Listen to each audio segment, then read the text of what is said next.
even though there's 40 people, when it is recorded and shared on our channel, maybe 400 people get benefited. That's the reason a few minutes of hiccups here and there. But now it's okay. I think it's okay, right? The recordings are fine. Okay.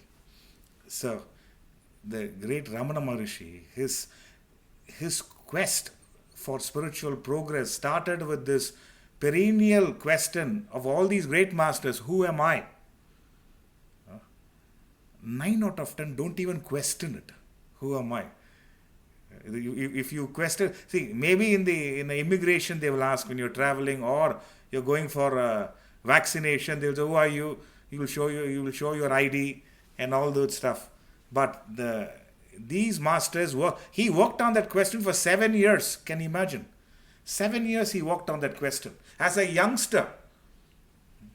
Fascinating. So therefore, once in a way we have this question answer session, and I seriously suggest ask. It is, and even in a jocular way, I say ask the right questions. Don't ask questions so that you can question others. Now, I always share this question. There's one guy who asked, what do you call, Kushwant Singh had 2 pegs of whiskey every day. He passed away when he was 97. B.K. Iyengar used to do 2 hours of yoga every day. He passed away when he was 91. Which is better? Not this kind of question. I'm saying, Kushwant Singh had 2 pegs of alcohol every day. He passed away at 96, 97. B.K. Iyengar did 2 or 3 hours of yoga every day. He passed away when he was 90. So which one is better? This is not a question. This is to prove that, look here, I prefer the 2 pegs rather than 2 hours. So, questions set the direction to your thinking. So therefore, in our series of questions, this is one session. So maybe once in a month or once in 2 months, we will have these kind of sessions. So the questioner is Karen.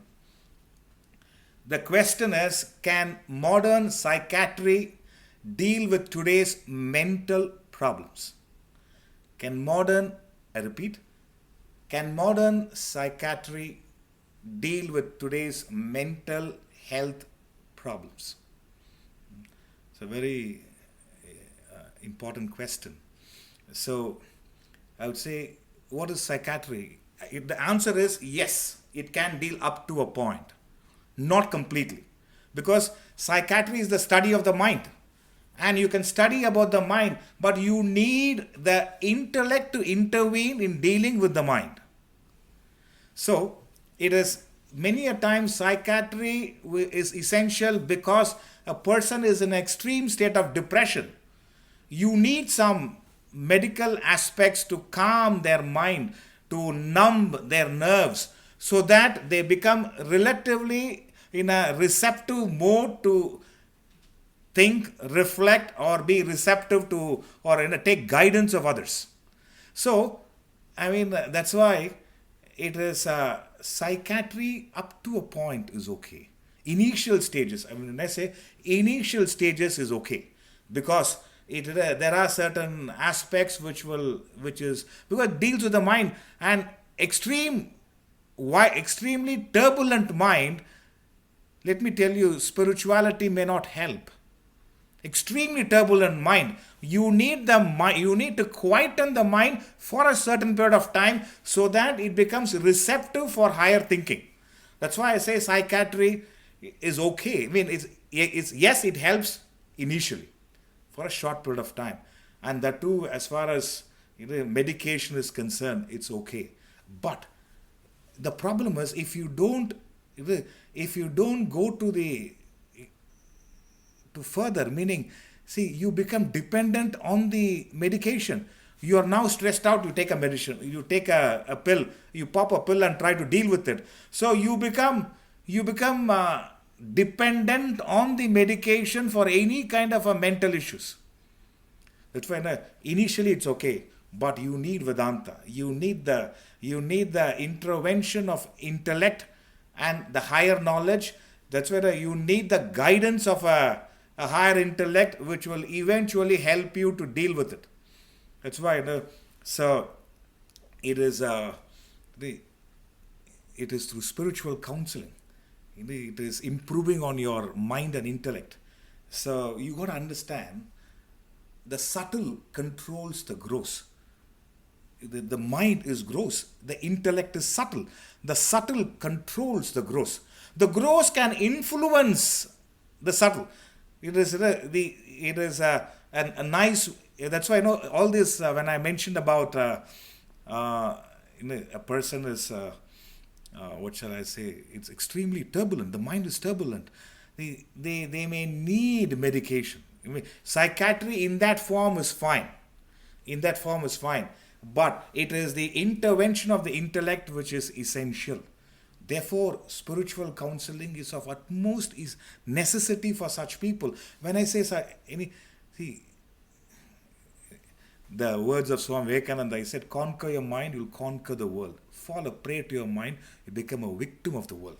Many of them who are victim of the world, initial stages, be cautious. You got to withdraw from all the turbulence. For that, psychiatric treatment is fine. But that alone is not enough. That alone cannot be enough. It is, it's like in education, there is the primary education, there is secondary education, there is your undergraduation, post-graduation. To get into the undergraduation, you got to go through a certain stage. So therefore, once you are in that stage, you need spiritual counseling. You need the study of the intellect far more. And as a result, the intellect helps you to become objective with your mind. It is, if mere in my experience of dealing with psychiatrists and people initially, and then after a while, we suggest that get into the spiritual alignment, and then it is very different. So my answer is yes, the modern psychiatry is essential initial stages, but after a while they need spiritual counseling. Their intellect has to be trained in a better way. They have to take guidance of a higher intellect. They need to follow a certain discipline. As a result, the mind is able to be quietened.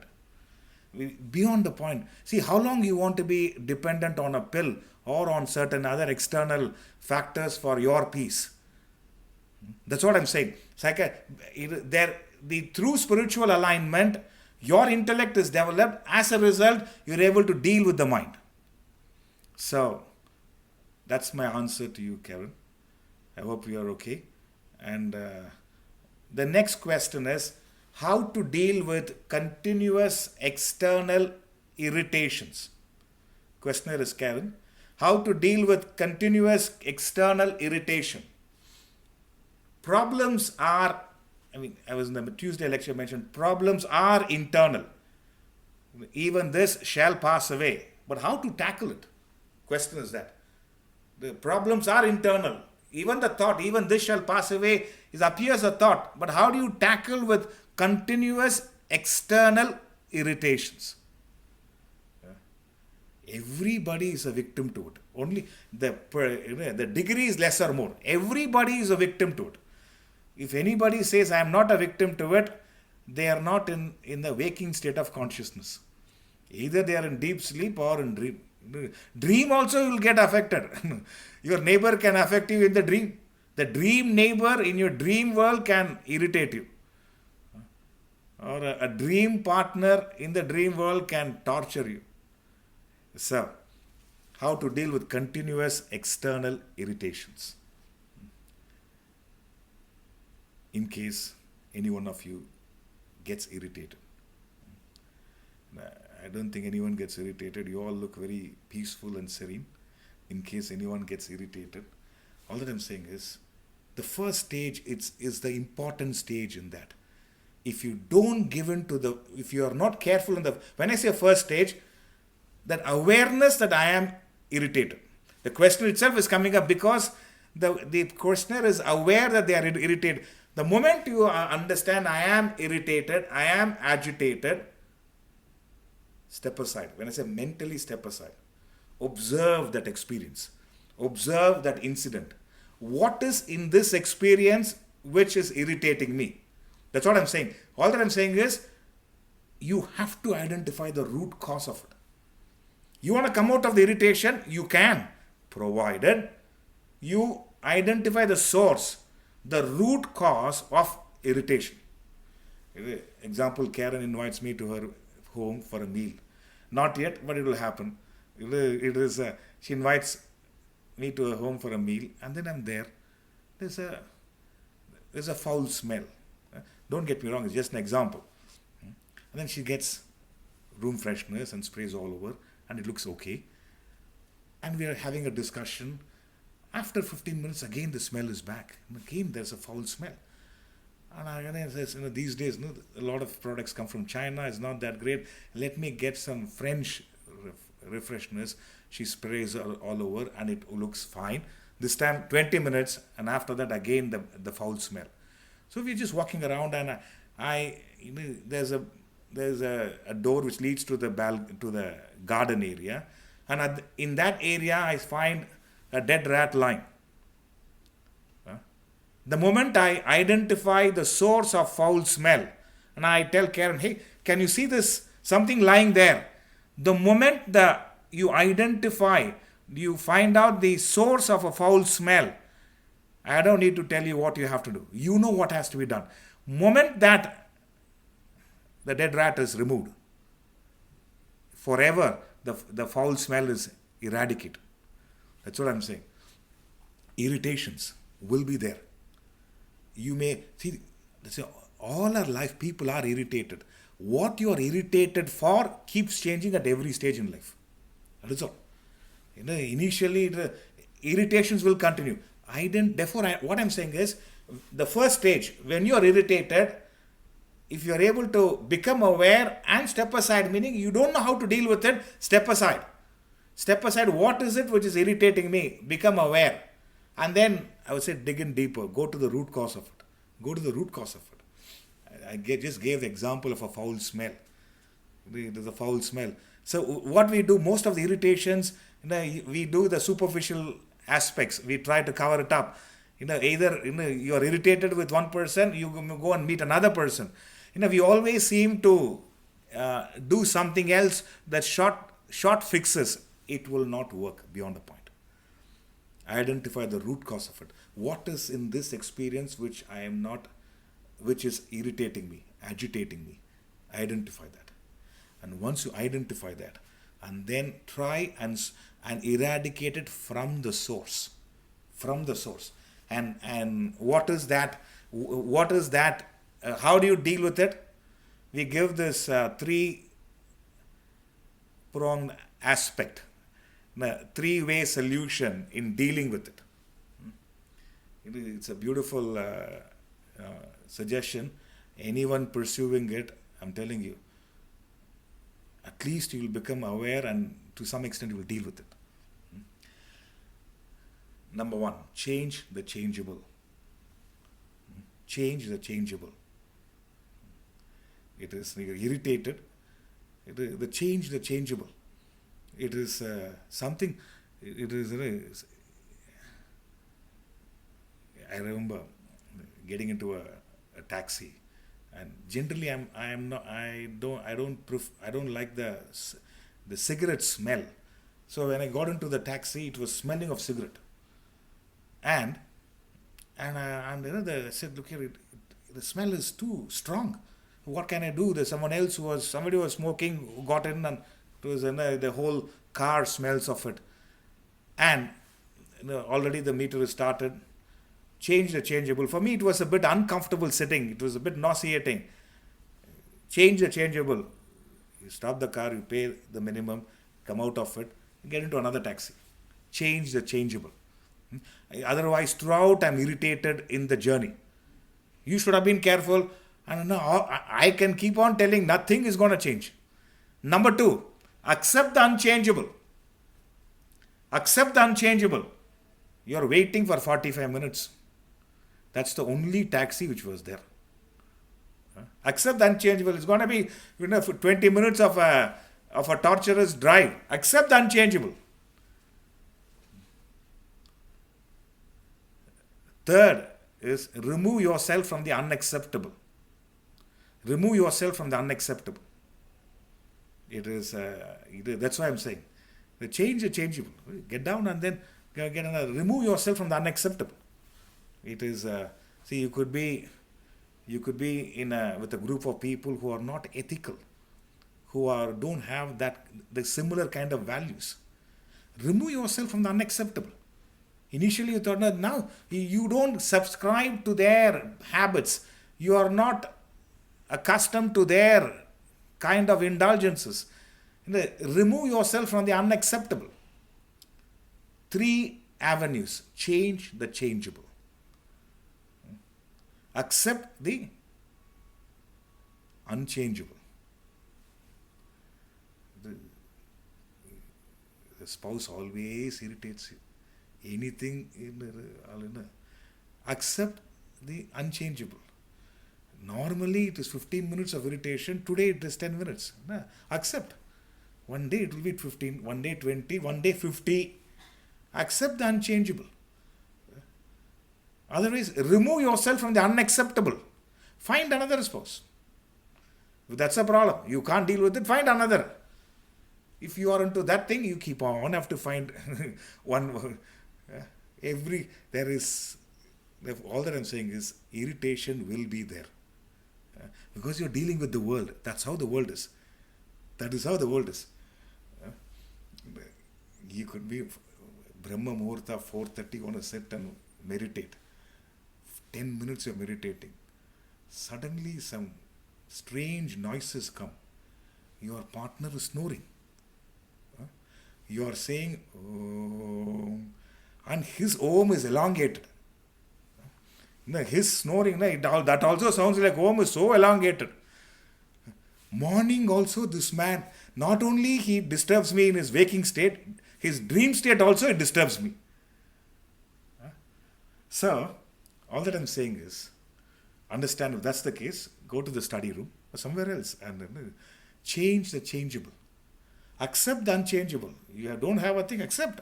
Plug earplugs, all that you do, accept the unchangeable or remove yourself from the unacceptable. Remove yourself from the unacceptable. That's why I say, starting with, first stage, don't make a mistake. You're irritated, don't become impulsive, give back your frustration. That doesn't help. That will not help. I can get irritated, I can give it back 10 times more, not going to help. It's not going to help me or it's not going to help anybody. It only worsens the situations. At that point of time, irritated, if the intellect comes in, that half a minute objectivity. I am agitated, I am frustrated. So you identify what is in this which is frustrating me. You're going to the root cause of it. Why I'm telling you, once you eradicate, there has to be some desire interrupted, period. We cannot be agitated, frustrated without a desire being interrupted.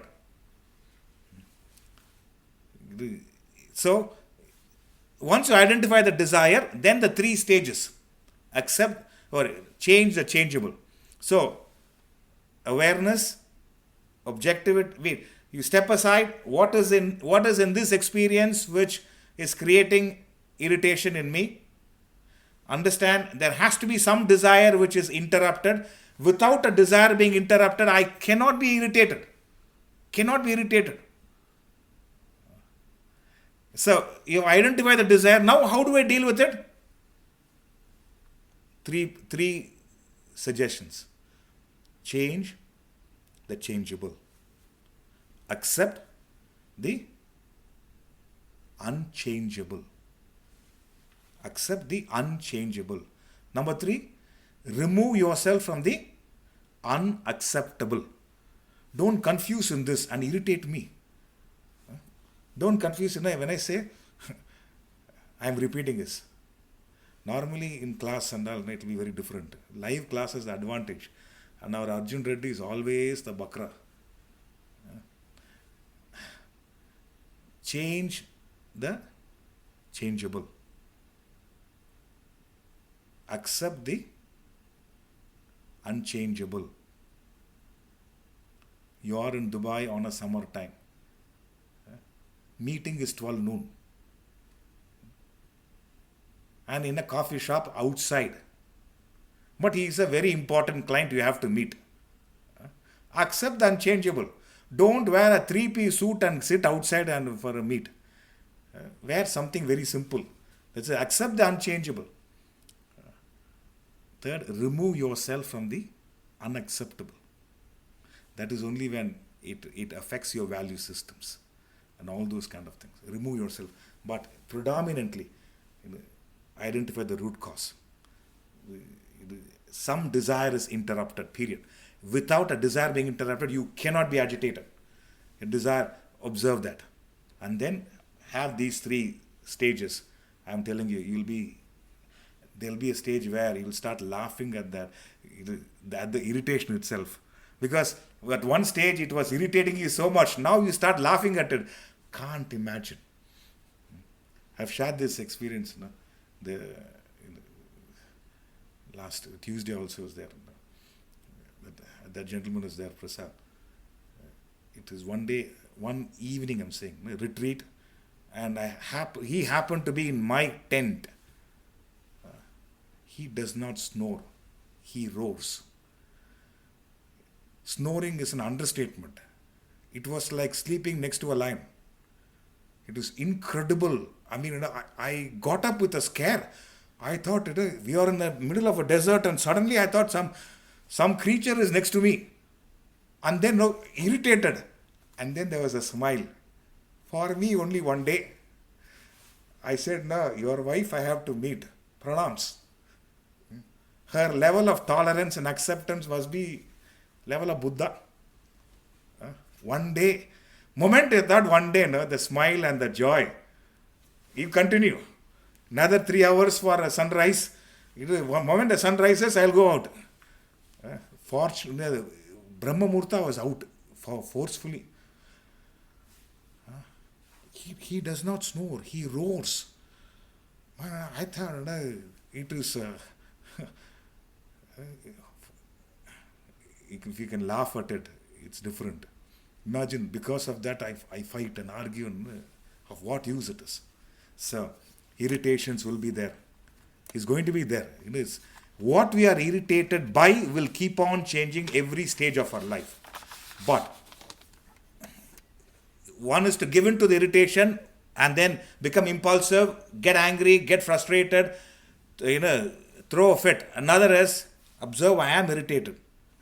What is it in this experience? I am repeating it so that you get it clear. Identify the root cause of it. Some desire is interrupted. Now that you have identified that, you use intellect to identify the desire. Now that you have identified the desire, suggestion. 3 ways. If that also doesn't work, nothing can be done. You will be irritated only. It is like expecting a snoring person to be calm. You can continue screaming at a snoring person who is asleep. What will happen? You will continue to snore. That's all. Nothing will happen. So watch out. It's beautiful to live a life without irritation. That's why the great John Milton said, your mind in its own place can make a hell out of a heaven or a heaven out of a hell. You can make a hell out of a heaven or a heaven out of a hell. That's what it is. So, if you can be able to do that, it's a beautiful way of living life. Otherwise, we have come to a stage where anything and everything irritates us. You're going for a lecture, one fellow who's sitting next to me keeps on shaking his legs. Important concept you're listening. And fellow keeps on, there are some fellows, for what reason, keeps on shaking their legs. You go to a restaurant, you order a fine dining, good restaurant, and you're waiting for the door, the kitchen door. When is your food coming? And you look at it, See, these fellows came much after us. They are serving them and all. We ordered much before. Irritated. Paid through your nose. See, there's no racial discrimination. It is all. And for what? Accept the unchangeable. Little more time here. Have a better conversation. Where is that? They came, you call the manager, look here, they came after us and you're serving them first. And what about us? Sir, they ordered yesterday itself their food. And that's the reason we have given them. So, simple, see, fine tuning if you can do in life. It's a beautiful life. That's when I find happiness in small things in life. It'll be beautiful. Otherwise, there are much bigger things in life to deal with. Small irritants. See, keep the petty things petty. Then your life will be pretty. Make the petty things, if you don't keep the petty things petty, your life will become petty. If it makes sense. So, think about it. Next. You're okay, Kiran? Next question is Ramji, one of our strong volunteers. Now, I'm obliged to answer. The kind of support he gives is fantastic. How to be self-contented with the help of spirituality. Ramji, you've been attending for a while. Good. So, how to be self-contented with the help of spirituality. It is only through the spiritual alignment you can be contented in life. It is... let's understand what prevents you from being content. Even though we have explained it, discussed this many a time, you got to observe, as even in the previous question, there is some desire unfulfilled. It could be one desire unfulfilled, or a group of desires not fulfilled creates a disharmony in you.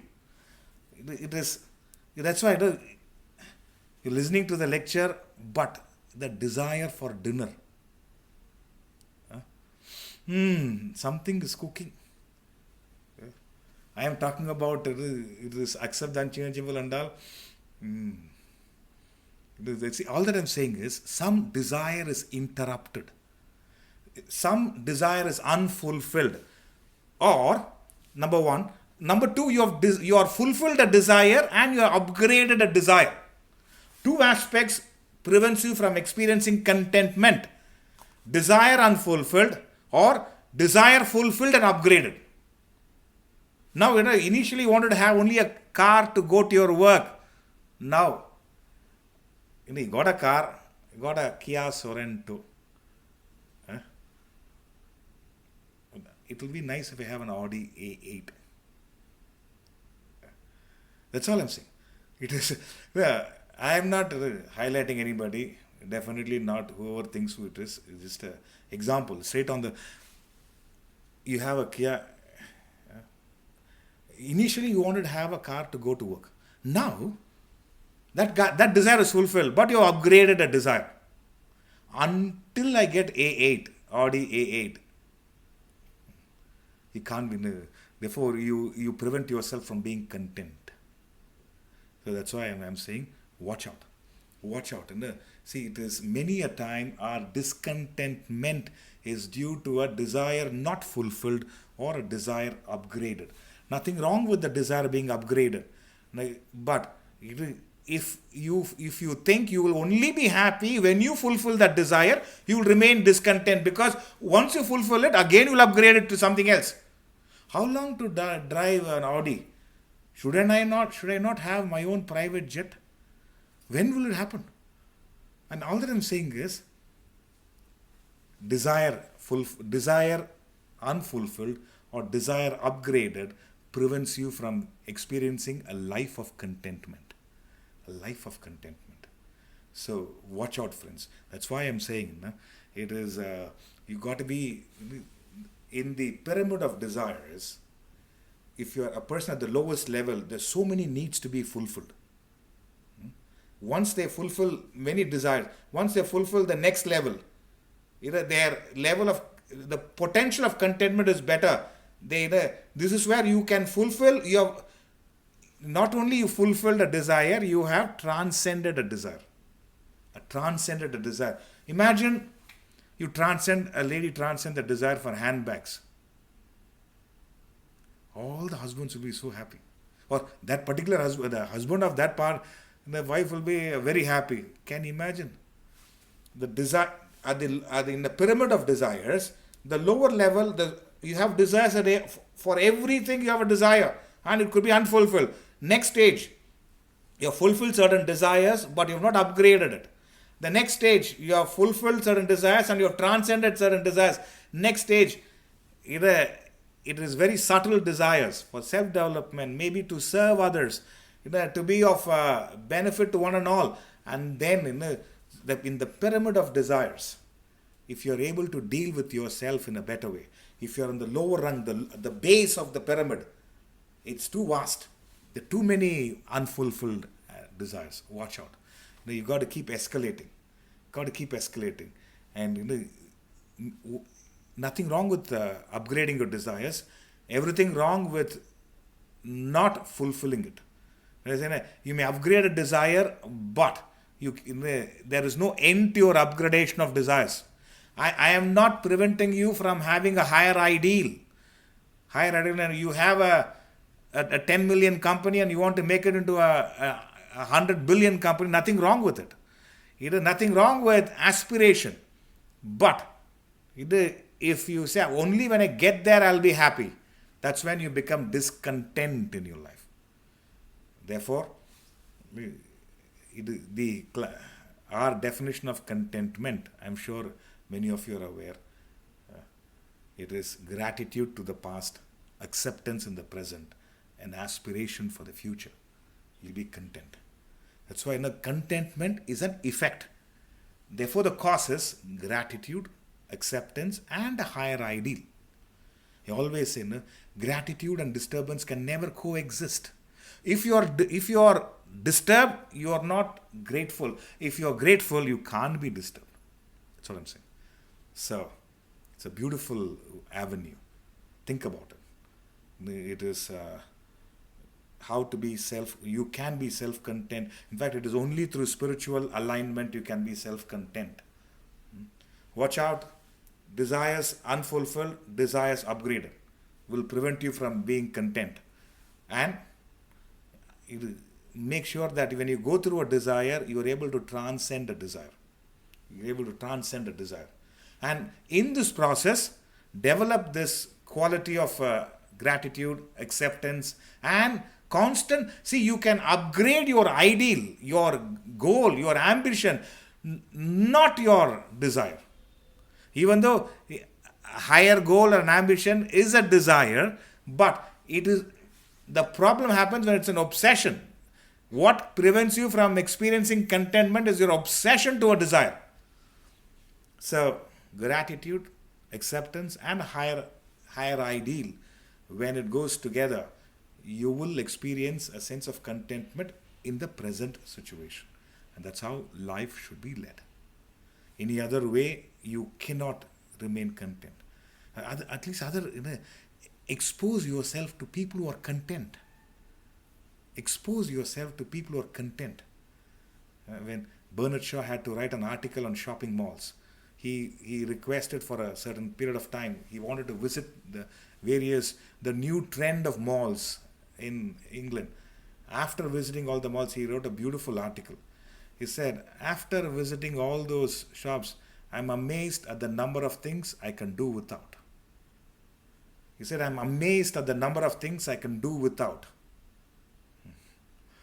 So that's the thing. That's contentment. Think about it. Ramji. Next question is Chellappan. How to build accountability and responsibility. How to build accountability and responsibility. I hope Chellappan is here. Chellappan is there. Yeah. accountability and responsibility. Let me tell you, it's only when you are responsible you become accountable. When you don't take up responsibility, you don't build accountability.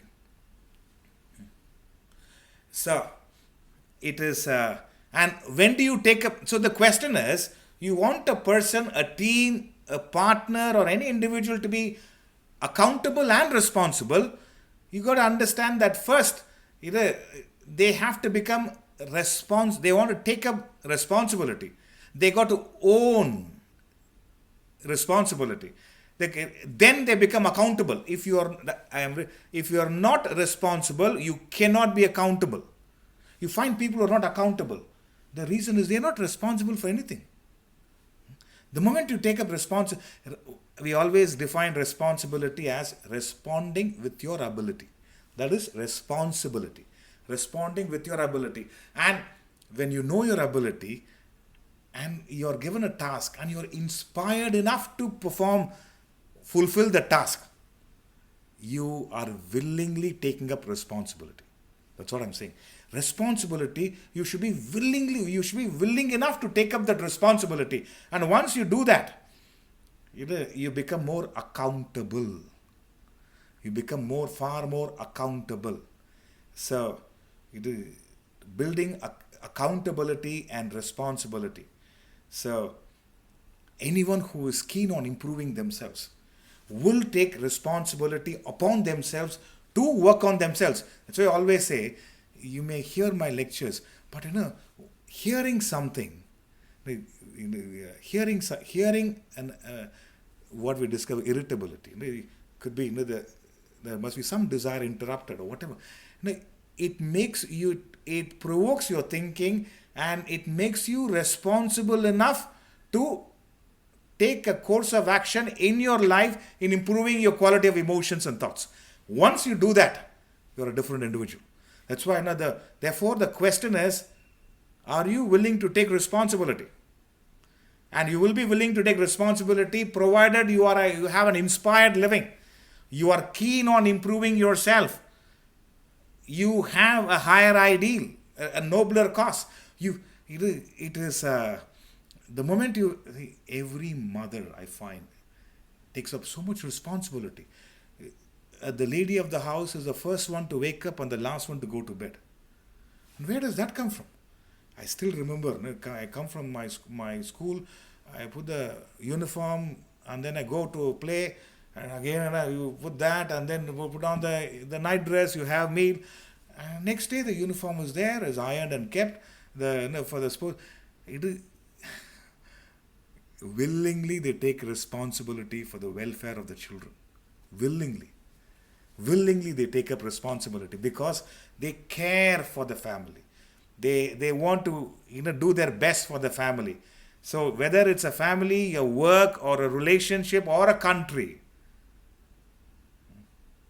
so it's an inspired living. You want to improve yourself, you want to improve the family, you want to improve a society or a country. So that inspired work makes you willing to become responsible to yourself in such a way you are able to take up responsibility in effecting a change in the way you think and feel and work. So, to answer Challa, first there has to be responsibility. Then comes accountability. The moment you're responsible, you're more accountable. I've known people, even they will be in a relationship, but they don't want to get in or take it to the next stage because they don't want to take up the responsibility of committing themselves to one person. What if my mind changes? Huh? Forever they can't. What if my mind changes? Keep on being that way. The moment you know that you want to take responsibility, I want to be a great partner. You are in an organization. You want to be a great team leader. You become responsible enough. Then it will translate as being accountable. These two qualities together make you a wonderful leader. You could be leading a family, you could be leading a a society or an organization or a country. Responsibility and accountability are the cornerstones of leadership. You find anyone who's responsible and accountable, it is leadership material. And so-called leaders who lack these two qualities cannot survive. Cannot survive. That's why you all maybe you're leading a family or an organization. Become more responsible. See, willingly take up responsibility and see the difference. Willingly take up responsibility. It will alter your thinking.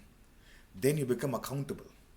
And when your accountability equates to your responsibility, it strengthens your character.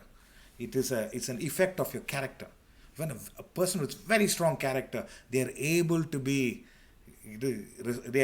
take more responsibility, and they are accountable at any point of time. Mark Twain's words, always do the right thing. It will satisfy some and astonish the rest. Always do the right thing.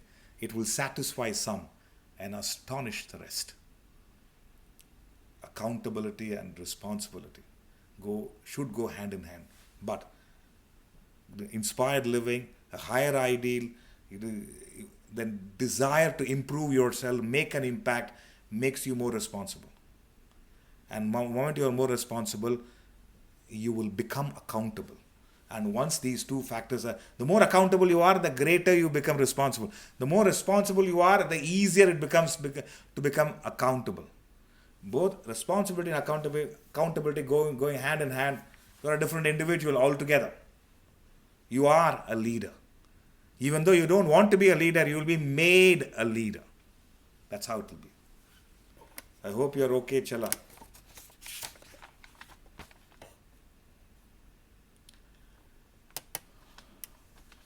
Next, sensitive questioner is Swati. Sensitive people are often ridiculed and laughed at by Rajasic and Tamasic natured people. Being emotional is considered as a weak quality. How can a sensitive person deal with other people? Sensitive people don't get any support and are made to suffer as they are being isolated and not accepted in other groups. How can a sensitive person deal with other people? How can a sensitive person deal with other people? Let me explain. When they said Rajasic and Tamasic people, Swatiji mentioned, they ridicule a sensitive person. Rajas and Tamas are quality of thoughts. Sanskrit words, quality of thoughts. Rajas is a quality of thoughts where it is you're aggressive, you're vindictive, you're complaining, you're very, very keen on achieving various things at any cost. That is Rajas. Lot of activity. They cannot be a restless mind is a Rajas.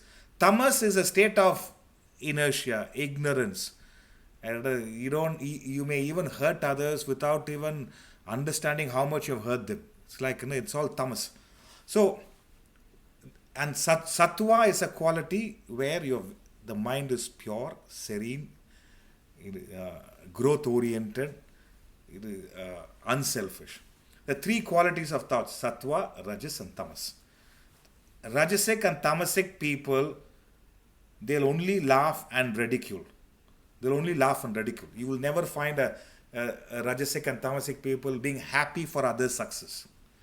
They are not happy, they are not joyful for others' success. They only, in fact, a person could become very successful over a short period of time. Maybe it could be a good project they got in a Rajasic person or Tamasic person would say, he has all political connects. They cannot be happy for their success. Or, what do you know? He's got a rich father-in-law. How else? You tell me.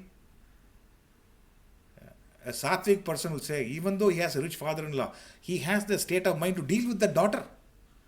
That will, he will have it is not easy All that I'm saying is a Rajasic or Tamasic person cannot be happy. They will only find fault, complain, ridicule, argue. So this is one. A sensitive person, is one who is a victim of their emotions. A victim of their emotions. See, we should be sensitive, but in the right ways.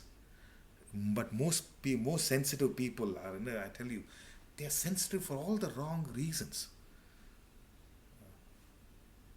Somebody tells, Kannan, what happened? When are you going to grow your hair? I say, he's laughing, he's not sensitive. It is. See what he told about my hair which cannot grow. If he's sensitive, that's enough. One statement is enough. One statement is enough. It will create a turbulence in their mind. The thing is, sensitive people are prone to others' provocation. As a result, they become emotional. Let me tell you, having emotions is a virtue, but when you become emotional, it destroys your clarity in thinking.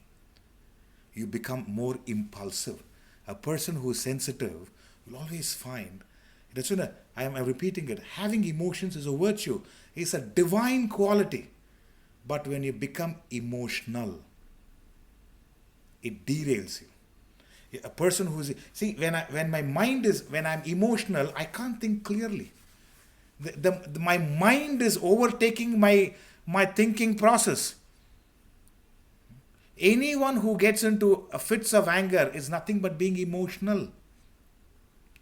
So, that is why I'm saying it is, watch out. It's a few aspects. It is therefore, how can a sensitive person deal with other people? First, forget dealing with other people. First, a sensitive person should deal with themselves better. Themselves they should be deal with better. It is, once I know I'm sensitive, number one, I'm aware that I am sensitive. Others' words, others' statements, others' behavior, what they do, what they don't do, the way they dress, they don't dress, the way they dress or the way they talk, everything starts affecting me. I have made myself as a slave to other people's opinion and views. That's why, no? Therefore, which means I am more a victim of my mind. That's why, therefore, instead of working how to deal with others, let me first deal with my own mind. My own mind. And let me deal with my mind in a better way. And how do you deal with the mind in a better way? By bringing in the intellect. That's why when you bring in the intellect, few thoughts. When being emotional, I will refrain from making choices. When being emotional, I'll refrain from making choices. Next is surrender to a higher intellect. Surrender to higher intellect. You need spiritual alignment. You need a master. You need a mentor, a guide. And so it is. And then what happens? See, you observe, why am I seeking validation and validation or appreciation from people who will not provide me? That's why I normally tell them, sack your friends, find new friends. Find new friends. You are seeking validation, appreciation from people who will not give. In fact, they only talk ill about you. So, we don't need that kind of friends. That's what I'm saying. You don't need to deal with such people. You have dealt with yourself. That's a saying, tell me your friends, I'll tell you who you are. So, you're seeking, the next is, get into a lot of physical activity, physical fitness, create your hobbies, and get into satsang, especially what we do, the mind and intellect sessions, get into that regularly, which you are, and keep yourself so busy, you don't have the time to be imprisoned by such thoughts. That's what I'm saying. Keep yourself so busy. It is otherwise, they say an idle mind is a devil's workshop. An idle mind is a devil's workshop. Therefore, a sensitive person first needs to deal with themselves better. No point being, no point expecting to deal with others. So let me deal with myself. It is once I deal with myself, I'm able to deal with others. It's like, see, there is I'm not able, I wear spectacles, I'm not able to see the other person clearly. If I'm not able to see other person clearly, first I have to remove the spectacles and clean it properly. There's no point, why don't, there seems to be a mark on your dress, and the other person, there's nothing there on my gown. All that I'm saying is, once you clean the spectacles, your vision becomes clear. Once you set your mind right through your intellect, you will be sensitive, but in the right ways. You will be sensitive enough not to hurt others' emotions. You'll be sensitive to others' needs. You'll be sensitive in a way that before they may ask for help, you're willing to help. So that's what I'm saying. That way, we should be sensitive, but in the right ways. In the right ways. Not in wrong, but 9 out of 10 are sensitive for all the wrong reasons. If you become sensitive for all the right reasons, beautiful life. Beautiful life. You will not hurt.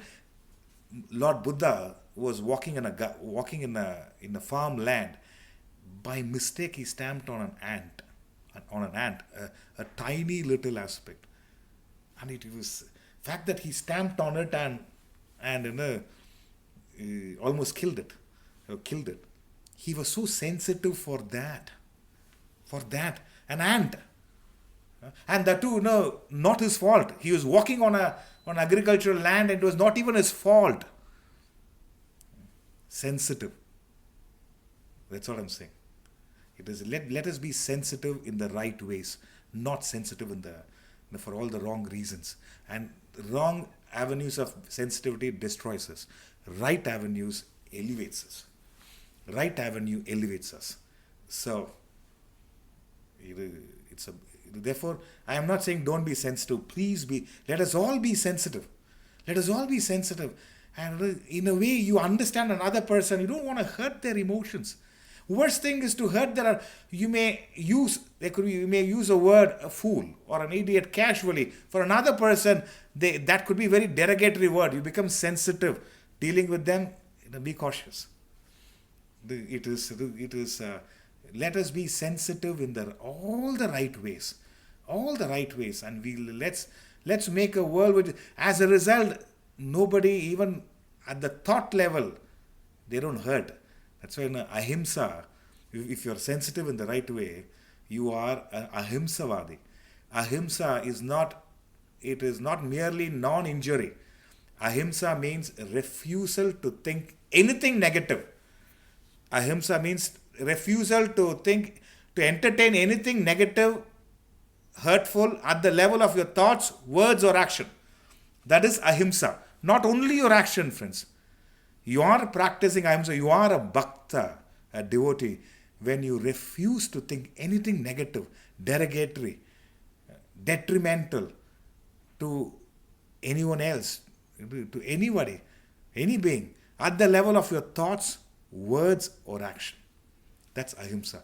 If you become that level of sense, if you made your mind so pure, you're sensitive in the right ways. And when you're sensitive in the right ways, beautiful life. I'm telling you, it is. Let's be that way, and not in other ways whereby somebody tells you this. They may pass a judgment, and then we are affected by their judgment. That's what I'm saying. So watch out. Let us be sensitive in the right ways. It is the simple aspects. So I remember this girl came and told me that her partner calls her stupid, and then she was very upset. I said, if he calls you internet or Wi-Fi, would you get upset? I said, why will I get upset if he calls me Wi-Fi? Because you know you are not Wi-Fi. But if he calls you stupid, you think you are stupid? I mean, the thought is you suddenly you imagine, my God, the secret has been exposed. If he says stupid, next time you just continue. Eventually, he'll call you by your name. Personal. We take it personal. So watch out. Let us be sensitive for all the right reasons. Let us be sensitive for all the right reasons. Let us not hurt others. Let us be an ahimsavadi. Let us be an ahimsa practitioner. Refusal to entertain anything negative, detrimental, derogatory at the level of your thoughts, words, or action. What an individual you will be and what a society we can develop. Think about it. Think about it. There are many more questions. I think I'll take it up this Friday. I hope you're all there this Friday. The Friday 6 p.m. to 7 p.m. I'll try and finish those questions. Raghubai's question is there. And Ramji's one more question is there. Kannan's questions are there. So this Friday is going to be the Gita lecture, but Bimlaji's question also is there. So I suggest I'll try and finish off this Friday these questions. And Ramji, so there are a few questions. I thought I can finish off all the questions in 1 hour, but it was not possible. And this Friday, 6 p.m., the balanced questions will be taken up. And anyone else who has a question can message Saritaji with your question, which will take up and go. I'll go quite fast and complete not finish off, not the right word, but complete the question.